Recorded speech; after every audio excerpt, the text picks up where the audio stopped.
Page 54. Unit 4. Let's recite this poem. Rain. The rain is raining all around. It falls on field and tree. It rains on the umbrellas here and on the ships at sea.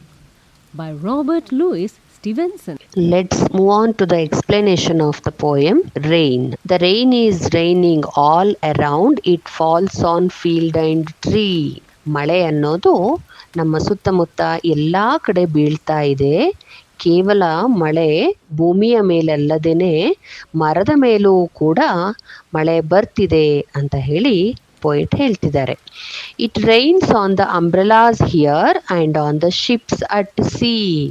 ಮಳೆ ಅನ್ನೋದು ಕೇವಲ ನಾವು ಹಿಡಿದುಕೊಂಡಿರುವಂತಹ ಕೊಡೆಗಳ ಮೇಲೆ ಅಲ್ಲದೆ ಸಮುದ್ರದಲ್ಲಿ ಹೋಗುತ್ತಿರುವಂತಹ ಹಡಗಿನ ಮೇಲೂ ಕೂಡ ಮಳೆ ಬೀಳ್ತಾ ಇದೆ ಅನ್ನೋದನ್ನ ಹೇಳುವ ಪ್ರಯತ್ನವನ್ನ ಪೋಯೆಟ್ ಮಾಡಿದ್ದಾರೆ.